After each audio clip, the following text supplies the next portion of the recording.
Join us again today as I talk to Brad about BattleTech and try to explain the basics. And we'll go from there.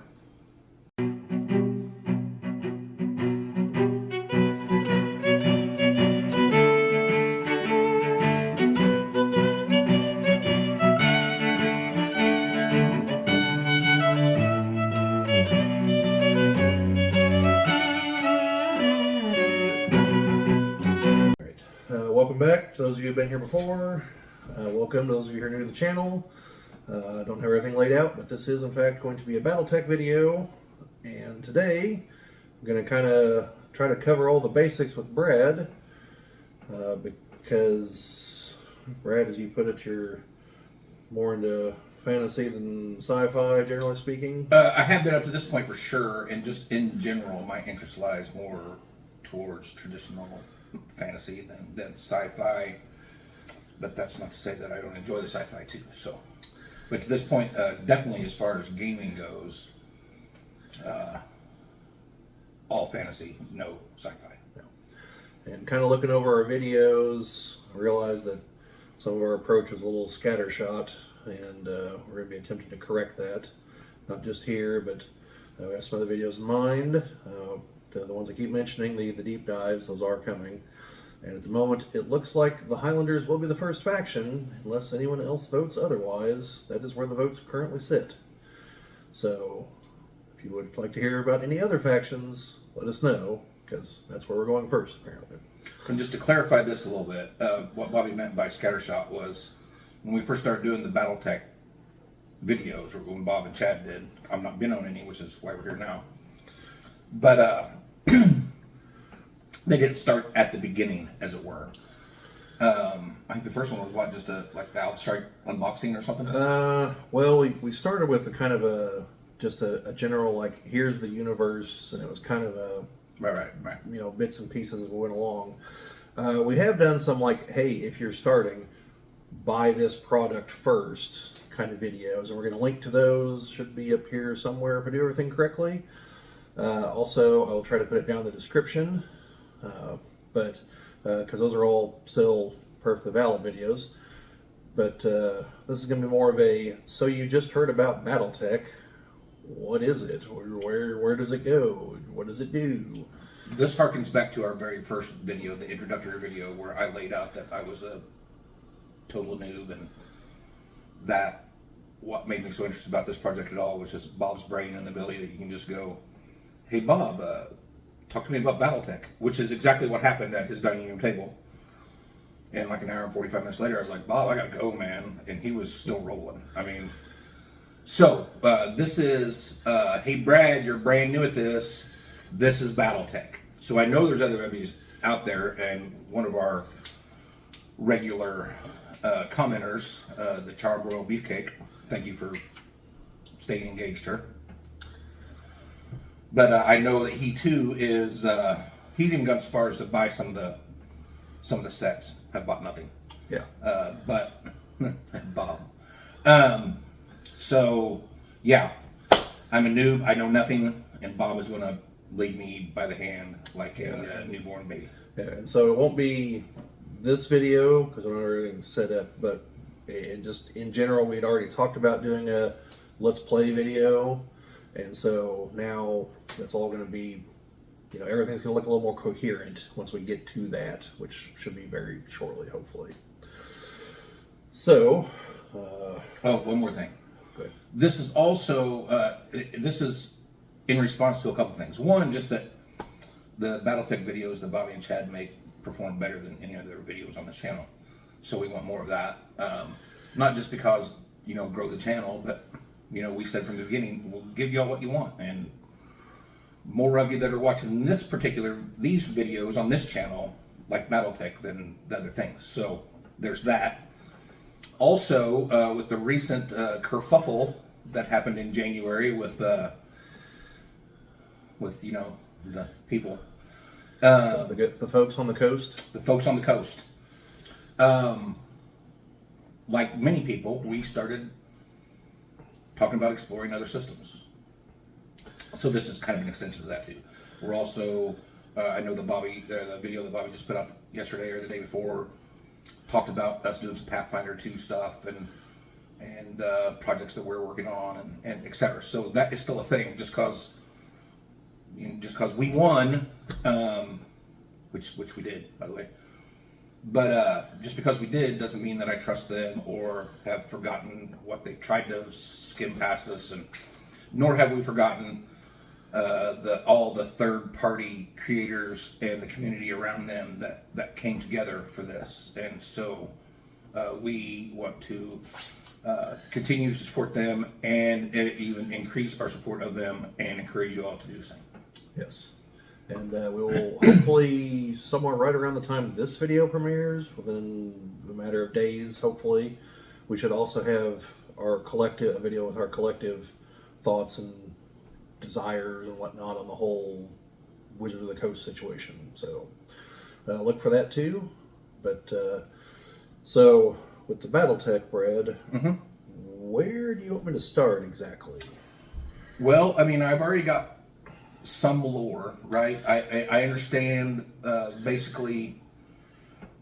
Well, first of all, that it happens like in our solar system and within a portion of our galaxy. Yes. I understand that there are different levels to play in that. You start at the beginner's box set, and that takes you through, and not exactly like some of the other games we play, but you do level up in that you can increase the number of mechs, is that the proper terminology? Yes. That you have under your control. That you increase your sphere of influence over fighting groups, platoon size, mercenaries, all the way up to where you're doing all of it. Right. And that, just to clarify for those of you out there, so as Brad said, and as I said towards the beginning, there are a number of box sets presently available. If you are just now hearing about it and you're iffy, buy the beginner set. But however, I just want to throw this out there. If you have just heard about it, but you're reasonably certain, you think it sounds like it's your thing, I would honestly go ahead and go up to the next box just because it has more in it. And it's an overall better value. And by more in it, you mean more mechs? More mechs. More little cardboard towns? More mechs, more stuff. No, the cardboard towns are only in one specific box. I'll get to that in a minute. All right. So what will come in? Okay, so the beginner box has 2 Battlemechs, but also has a couple cardboard standees. So right out of the gate, you can increase your forces. They just won't be 3D plastic miniatures. They are cardboard standees, which in fact, I'll just pop them out here real quick.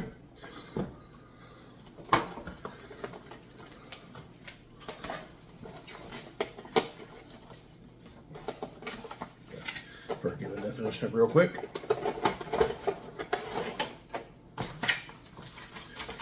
Okay, so these are cardboard, standees. You pop them out. There's a little stand here. They're colored on both sides, so you can tell which. I wouldn't say which faction, but they're not really painted for factions. But so you can tell which unit's which. And most importantly for the game, you need to know which side is the rear-facing side. Most of the rest, not as important, but you need to know the rear-facing side. So all of the miniatures that come in these box sets are unpainted? Yes, the miniatures are unpainted. If you watch our other videos, you can see far better pictures of these. But these are all unpainted, but they are like, 3-dimensional miniatures, not just these. Now, so you have the 2 real miniatures and then 8 more units here, giving you a total of 10. The way BattleTech typically works, the most basic unit is called a lance, which is 4 mechs. Or if you're the clans, that's a whole other thing, which I'll explain probably in this video, that would be 5 mechs, and that's called a star. Other factions have other breakdowns, but those are the 2 primary ones. The others are kind of off in the weeds with little factions that you might not ever even encounter or hear about. Also, you'll note that there are hexes here because the map is a hex-based map. These punch out and are also just additional terrain features for the map. Then the map itself is double-sided. And you only need 2 6-sided dice to play this game. Now, it helps if you have some other dice to keep track of certain things with the mechs, but everything is determined by D6 dice rolls. Okay, that doesn't involve any of the other wonky dice that RPGs typically involve. Also, these are plastic mechs, and a lot of the expansions that Catalyst Games, the current license holder, is making, they're all plastic. Another company makes the mechs in metal. They're called Iron Wind Metals. They have their own website. They work in conjunction with Catalyst. There's a flyer for them in this package, and it shows some of their metal mechs. Also, they come unpainted. The primary difference is they also come unassembled. And some of them come with alternate weapon configurations because almost all the battle mechs have different variants with different weapons. I'll note on that in just a second. But the important part here is this also includes a coupon code for their website, and it is good through the end of 2025. So these will be floating around for a while. Well, so if you make a $40 order or a $400 order, it's 20% off a $100 order. Minimum 100, anything above, go above that. So that's what I'm getting at. Yeah. You can buy $100 worth of miniatures for $80, right? Or you can get $400 for what is that? 20, 80 off, yeah, 320. And yeah, it's one of those. If you're sure you're going to want to commit on that, since they are metal, the shipping is not the cheapest thing in the world. And it's not going to get better. Correct. A little side note on Iron Wind Metals: if you happen to be at their store in Ohio, that I believe that I don't remember exactly. I don't remember if it's in Cincinnati, Columbus. You have to look it up. They do allow people to come in and actually see them making the mechs and everything. Call ahead of time because they've had some issues with COVID. But they do allow you to go in there, and as long as it's still the policy, you can buy this stuff by the pound, and it's cheaper that route because you're not paying for the packaging. You're just getting the metal itself. So like buying bulk nuts at the grocery store. Right. And so now the little comment I wanted to make as far as the multiple configurations, these, unlike a certain game set in the grimdark future of the 41st century, these are not, as they say, what you see is what you get. You don't have to have, even if your stat card says it's one particular weapon loadout, the miniature does not have to reflect that. Okay, the miniature can be of any variant. In fact, as long as everyone knows what the miniature is, you can use a different miniature entirely. Just as long as everyone knows what it is and it's easily distinguishable. Their tournament rules don't even say you have to use actual Battlemech miniatures if you really truly don't want to. So I could just walk up with like an owlbear and a. I mean, as long as everyone knows what it is, as far as I'm aware, that's possible. That's the. I want to make sure I understand this correctly. So, like at Gen Con last year, and presumably every year, and will be this year. Yeah. You did the grinder thing. Yes. So in a situation like that is official, you still don't have to have the same thing so long as you make it clear what it is beforehand so people have a chance to know that. Okay, well the grinder's a unique situation. We don't bring our mechs to that, they supply them. So okay. And so if it were a scenario where somebody that ran short and they were like, hey, you have to use this to represent this, that's still totally tournament viable as long as everyone knows what it is.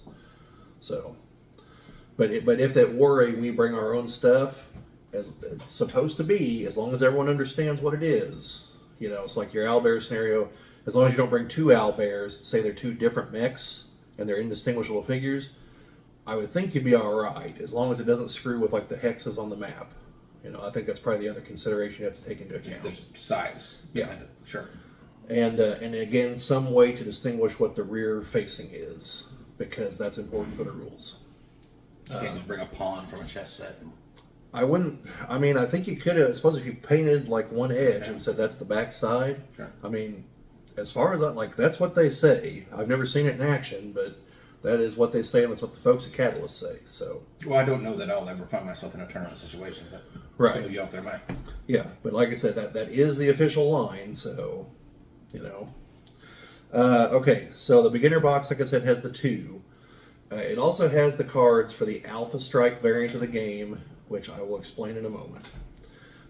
So the next box up is the Game of Armored Combat, is what it's called. And it comes with 8 plastic miniatures, along with, I believe it's 16 of the standees, and another map. Both of them come with a printed short story as well, and like a get to know the BattleTech universe little primer. And then, kind of in conjunction with that, is the Clan Invasion box, which introduces a different, they're somewhat different factions called the Clans, who have a different, a more advanced technology base. And so it has 5 of their mechs, and I believe 10 cardboard standees, as well as some of their infantry. Because, if one is so inclined, this can be a combined arms game, not just the battle mechs. You can have infantry, tanks, aerial assets, artillery, you know, the whole shebang. The only one kind of weird exception is there's not a whole lot of blue water Navy stuff, just because it just doesn't really, you know, all the action's on land. No one really cares what happens because they can use the drop ships to just move from continent to continent if they want to. They don't have to use ships. They have to use spaceships. There's a lot of action in space, but, you know, but they do have stats for those things if you want them. And there are some miniatures for Ironwind medals that are, you know, if you do want submarines and battleships. So, just quickly, the Ironwind reminded me of a question. So if you go to buy the miniatures separately from the box sets, just the regular old plastic mechs, what are you looking at there? Like, you got to buy them like packs of 8 or 10 or something? Yeah, the plastic ones from Catalyst, those are going to come in a variety of things. Configurations? Yeah. The lowest tier is a random single unit. Those you're probably not going to find those right at this exact moment because they're printing up new ones. They're going to be put on a boat from China. Most places are sold out of those. Those are totally random. Those were way more popular than I thought they'd be because they kind of figured most people wanted to buy specific units. But, you know, people buy them and just make a pop-up game like, here's your 4, here's my 4, let's see what happens kind of stuff. That's also the most expensive way to buy them because those are like $7 or $8 each. Now, the next up is a Lance, which again is 4 mechs, and they're all set configurations. Like, you're not going to find different random assortments. You know, like configuration A will always be these 4, B will always be these 4, and so on and so on. And how much does a box of those 4 cost? Okay, so this is where it gets just slightly tricky because the very first 2, which I don't remember which 2 those are off the top of my head, for some reason are like $20 instead of $25 in most places. The bulk of them are $25, unless the price has gone up, which it might have because of inflation and other world events. You also have the Clan mechs in stars, which are $5, and they are $5 more because there's one more mech. Okay, there's a couple oddballs for a faction called Comstar that have 6 mechs in them, and they are $5 more than the Clan mechs. So then flip that to the Iron Forge? Is that what it was? Ironwind medals. Ironwind medals. Then what are you looking for? Are they coming in the same 4 packs, the same kind of configurations? Some of them can. You have, for the most part, you're buying singles, and they have damn near every single mech that there's like information for. They probably have a miniature for it, or it's in the works. And several of them have all kinds of alternate configurations and everything. So your single mechs, it depends on their weight class because the mechs in the game are different weights, everywhere from 25 to 100 tons, with a few exceptions that are over 100 tons, and I think 1 or 2 that are under 25. Okay. But the vast majority are in that range. The bigger they are, they cost you $1 or $2 more. I think the high end at the moment for the 100-ton mechs, the newest ones, I think you're looking at $22, $23 per mech. And then they do have bundles Usually, some of them are the same configurations as the others, because one's a recon lance. I couldn't tell you which 4 mechs are in it right off the top of my head, but it's been the same 4 mechs for a while in various iterations of the game. Okay. So the 4 you get from them are probably the same 4 that you get over here in plastic. And their bundles are cheaper than buying them individually. Now, they also have a whole bunch that are based on specific time periods and factions. And I should probably do a video on how to find those on their site, 'cause they're not the easiest thing in the world to find. They're buried somewhere on there. We totally should do a video. Yeah. So like those will typically run you about $50 for the 4 of them. You know, somewhere right around in there, 50, 60.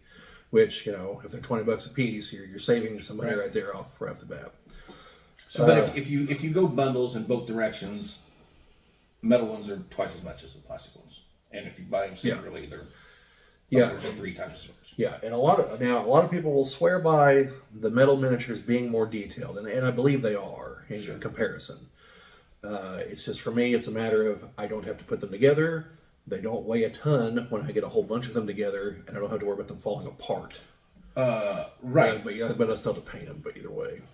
So... sorry, very quick note on that. That's if you want to paint them. You don't have to paint them. You can show up with gray mechs. No one cares.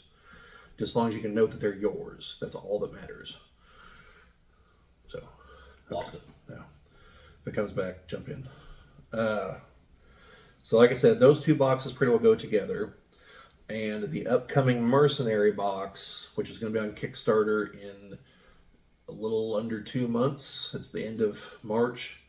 That should also be that same general area as far as your level of investment in the game.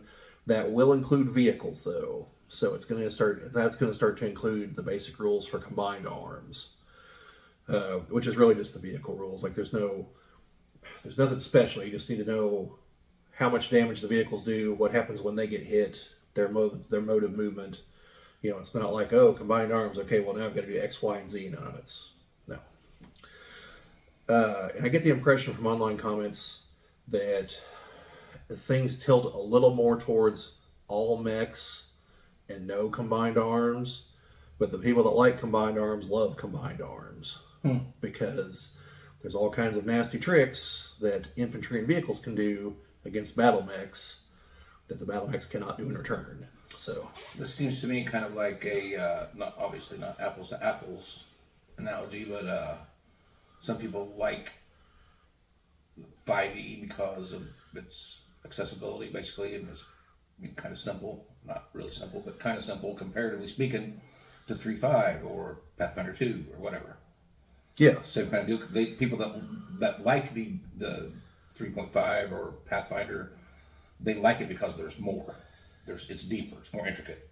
Yeah. It's pretty much like that. I believe a number of the people, it's because they started probably back when the game started, and it was just mechs at the very beginning.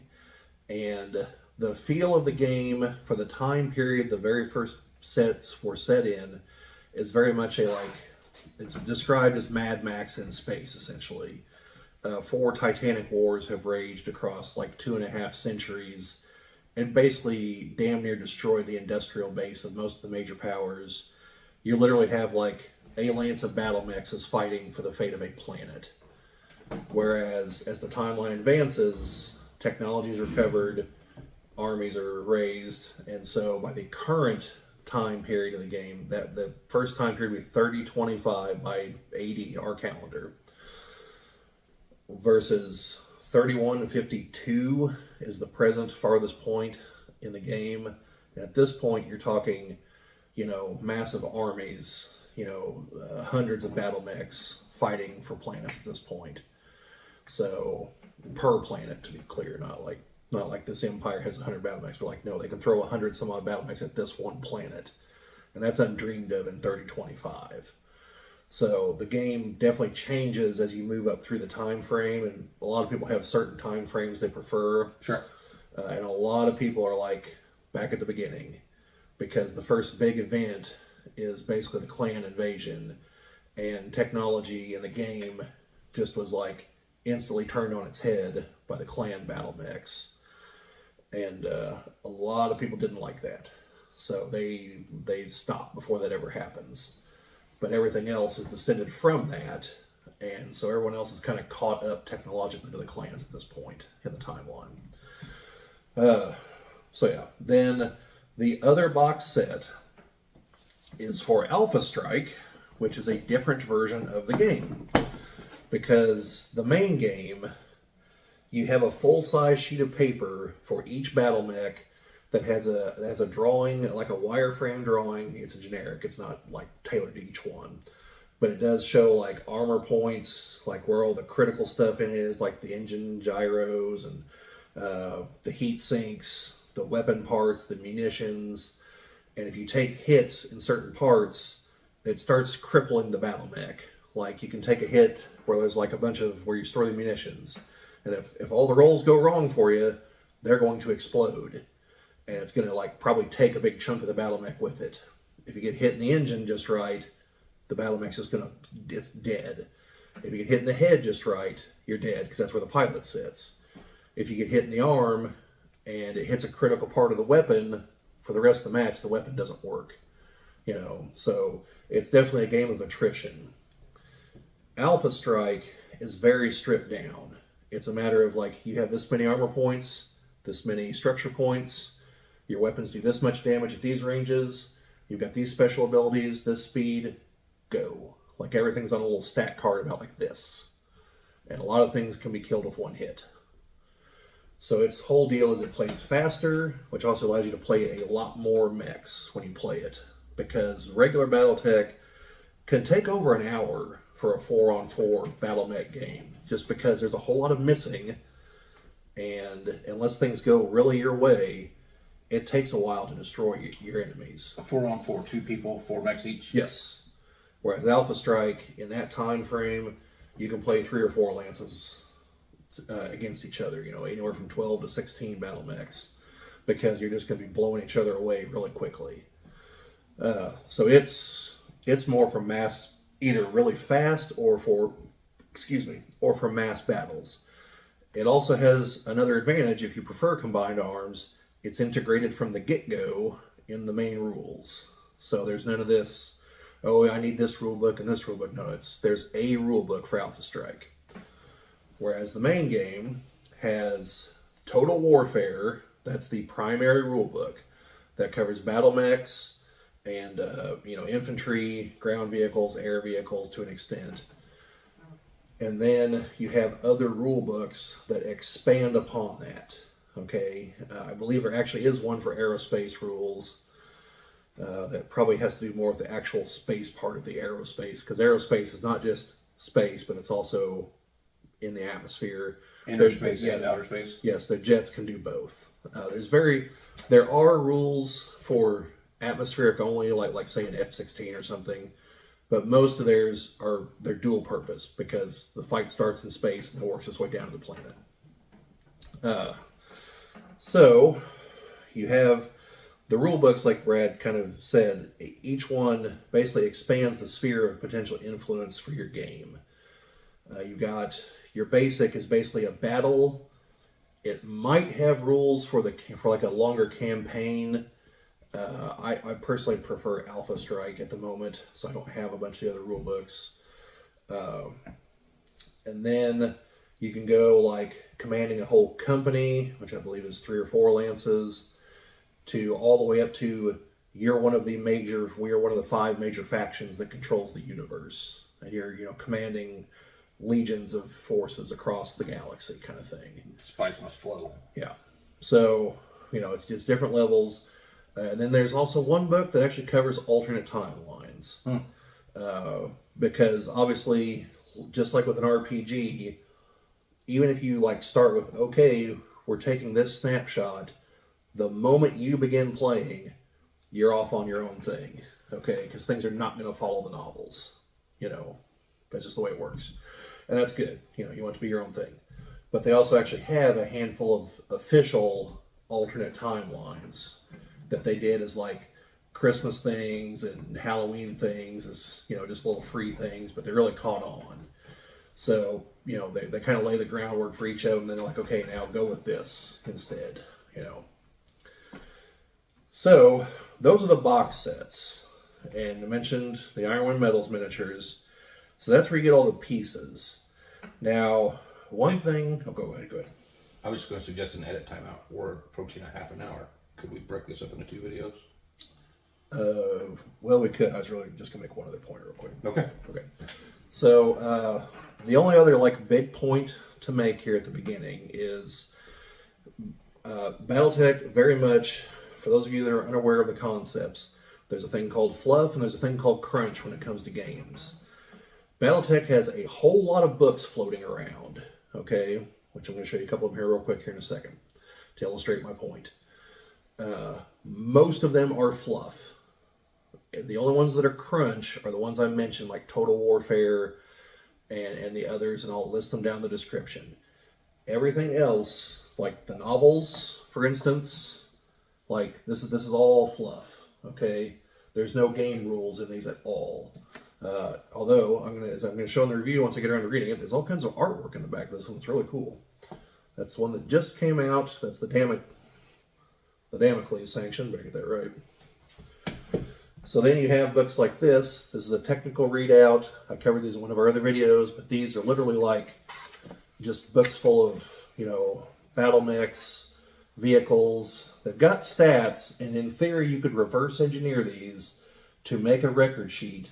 But this in and of itself, these aren't rules. Okay, this literally just tells you like it's made by this company on this planet, this faction uses them a lot, that kind of stuff. And it has the artwork so you know what they look like. It's mech lore. Yes. And vehicles and everything else. Yeah. And these are, the older ones go by years like this. The newer ones that Cattle's been putting out have been by era. This is like the Dark Age era, which is, the current era is the Ilclan era. This is just before that. And these are compilations of some of the older books, like the greatest hits, that they just basically reprinted. And some of them have updated artwork to reflect the new mech designs that they made for the plastic miniatures. When you say the current age, okay, so as I mentioned, the first iteration of the game starts in 3025. Right. The current point, the farthest point in the timeline is 3152. Right. That's called the Ilclan era, from 3151 to there. The Dark Age is somewhere around, I want to say 3120 to that point, give or take. Before the current age is just the beginning. Is that the 3025 or whatever? Well, 3025. That's, like I said, that's where like the basic box will start you. Right. But you can jump into any of the other eras. Okay, so the current age is. Whenever I say current, I mean like the current fiction right at the edge of where things are. Okay, right. Okay. But they do still make fiction for all across the timeline. And depending on where you set your game, could be anywhere across the timeline. Yeah. So the current age is whatever age you are currently playing in. Theoretically, I mean, if you're playing. Right, for your game. The current right. Yeah. But what you were referring to as the 3159 number or whatever it was. Yeah, 3152. That's the, for the fiction and the lore, that's the current, the outer edge where we are out here. But as I said, they also backfill, like, I just bought some books last year that take place like 300 years before that point. No, Sure. 400 years before that point. Sure. So, yeah.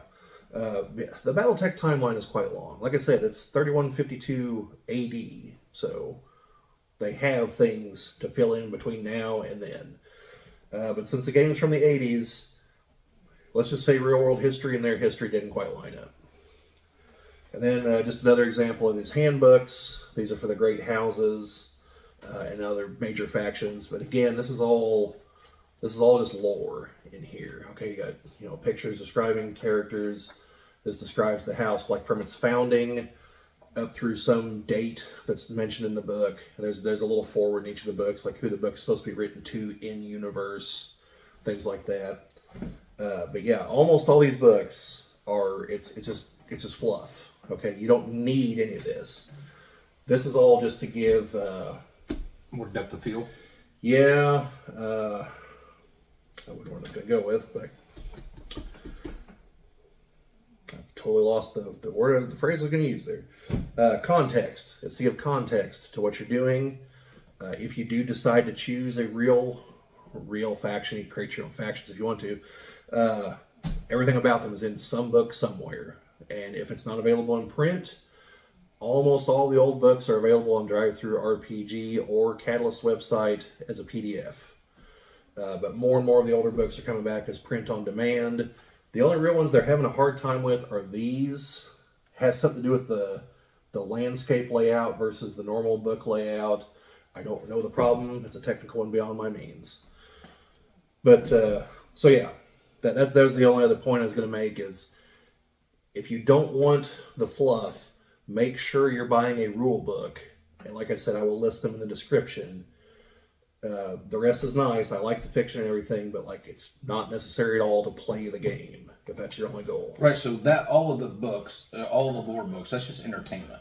That's the fluff. You don't need the fluff. If you want the fluff, it makes the game better. Right. And if you are a reader and you like to put yourself into other worlds, then this is great. Right. But you don't have to have it. Correct. Yeah. The only thing is like the TROs. You'll get a glimpse, if it's new material, you'll get a glimpse of mechs that don't have miniatures yet. That's basically it. And you'll know where the storyline's going, obviously. So, because some factions do occasionally get destroyed. And before we go, Bob, let's give these people just an idea of the amount of fiction and lore that's out there for this. Okay. Well... I mean, I'm sure you don't have all the books, and I've seen a huge stack of books. No. I only started reading with the Dark Age era, and that was 20 some odd books right there. But, yeah, there's a list here in the back. The novels, collectively, and this includes everything up to probably this one, there's 113 novels. And there are 31 novellas/short stories, 3 omnibus editions, although those would be collections of the novels, and 20 anthologies. There is presently an ongoing magazine that is up to issue 11 or 12 right now. And there's also a few young adult novels. So, in addition to all those... So that's just the novels. There's a number of these, I couldn't tell you off the top of my head. Catalyst has specifically made... I want to say 5 by eras. So you have this one, not the Ilclan era, that's too new. That one hasn't been made yet. The Jihad era, the Clan Invasion era, and the Succession Wars era. So there's 4. But they did also make some of the others that are numbered, and some of those you can still find. And there's a lot of those.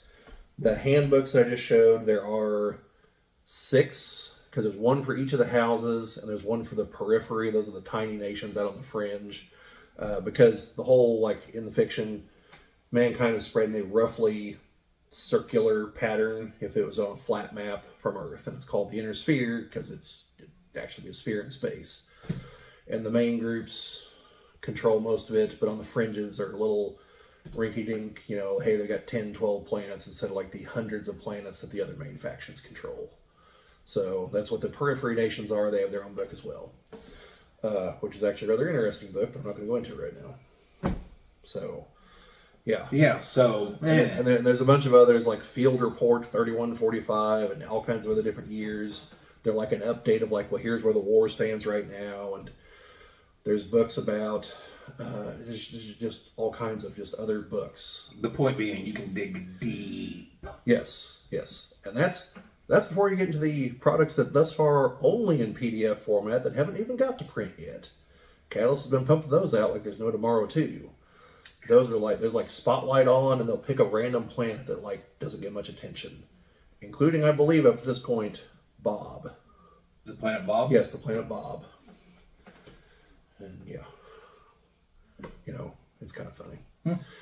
But yeah, so without going into any of this thus far, like that's the basics, and hopefully we can kind of explain some of these things, and we'll also hopefully be getting around to actually having a let's play thing, which ideally we do the beginner box once, and probably Alpha Strike at least once. So, and then if that works out, we'll go on up to the next box in the regular and go from there. So yeah. You can do the same box over and over again and come out with different things every time, right? Yeah, like it's like the beginner box. The intro scenario is literally just the two mechs squaring off against each other, which I did that with our friend Jimmy once, and after like circling each other forever and finally getting a range to shoot each other, I just about killed him in a single shot to the head. Like it was like 45 minutes of dancing, then one shot that actually connected almost into the game right there. Likewise, I believe Chad, it was with you that you knocked the leg off one of my mechs. Yeah. And then you just circle around. Yeah, because then you're stuck. Well, you just have one leg. So if it's just one mech versus one mech, that's a really quick way to win the game because the other guy is just stuck. You know, he can't really do anything. You just get behind him and start shooting at the rear because there's less armor in the rear. That's why the whole rear facing thing's important. And also a handful of mechs have rear facing weapons just in case, but those are usually a waste. So yeah, you can do it several times, but with the beginner rules, you then move up to start to use those standees, so you have more than just the one-on-one, and sure. It gets to a real game. And then the next level box starts incorporating more like the special features on the battle mechs. They're not like the stripped down versions. They'll start to get like special ammunition and things like that. No, all I meant was you're not buying a box to run through at one time and then it's no good anymore. Oh, no. I just meant for our channel. Like, yeah, I understand. Yeah. That's what I'm talking about. Yeah, no. There's you can run through it multiple times. And I imagine you could probably even like buy the other units but keep using those rules. Like I wouldn't see why you couldn't. I believe most or all of the units that are in the present boxes, you can get their record sheets. I believe you can get them for free on the Catalyst website. Used to be, kind of like with RPGs, they used to sell the record sheets in a book. Now, a Catalyst kind of just turns a blind eye to the fact there's a way to get them for free. And they don't even try to bundle them and sell them. They're printing so many other books. Yeah. So, like, they know what's happening, but they're not selling them, so... Speaking of which... Yeah, that's pretty much the spiel there. So. People on the coast. Look at all the books they're selling. Yeah. I know their market's not as big as yours. I know their demographic isn't as big. And look at all the books they're selling. Yeah, and like just... I mean, we like Dragon books. Yeah, and the way they're doing it is... I think you can only get the print ones through Amazon. They just print on demand. Yeah, well, I mean... You buy the PDF from anyone else.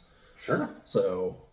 at least that's what I understand. Because like I looked on Barnes & Noble and they were all PDFs. So I think the physicals you either have to buy through Amazon or Catalyst. I think they sell them also. Now, if you buy the rule books through them, you also get the PDF copy for free. And anytime there's any errata, they update the PDFs. They'll send you a thing saying, hey, it's an update. You just download the new one. So that's nice. Because with every time they reprint the rule books, they include the errata in them. And you can tell because it has different artwork on the cover. So, yeah, that's the spiel on the books and, you know, what to look for, what not to look for, and the box sets. And so next time we'll either get into some of the stuff with the books or we'll start to get into the actual, like, rules of the game. One or the other. And either way, if you are like me and Charbroiled Beefcake, and you are new to it but interested in it, then come along on the journey with us. Let's learn this together. And like always, any questions, put in the comments. Bob will answer them. He'll answer every last one of them. At least while we've got 160 subscribers in this. 164 when I checked earlier today. Hey. So maybe when we got 160,000, maybe we can't answer every one of them. But right now we can answer all of them. So,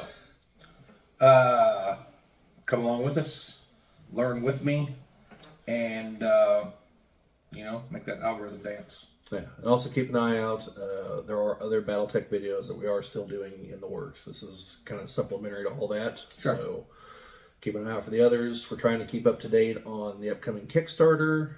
In fact, hopefully we're going to be filming a video very shortly on that, as well as a few other product announcements. So just keep an eye out. There is other BattleTech stuff here on the channel. And also, if you're an RPG player, we talk about all that stuff too. So Yeah, we'll still do those videos too. But Bobby's point, if you are not a newbie to BattleTech, just because you see a BattleTech video come out here in the next however long, don't just assume that it's just for me. There'll be ones for you too. Yep. And not only that, even if you are all up to date with everything BattleTech, I mean, you never know what piece of something Bob might pull out of the corner of his brain that hasn't seen the light of day for many moons. Yeah. So, yeah. Might spend an hour rambling about the cartoon at some point. I hope not. Was that the 80s? 90s? 90s. All right. So, Also, just if you happen to run across it on YouTube, that someone just has it all out there. Like, I'm pretty sure no one claims it. So, thank you folks for watching. As Brad said, we appreciate all the comments, like, subscribe, all the things. Keep an eye out for other videos. But in the meantime, we'll see you folks later.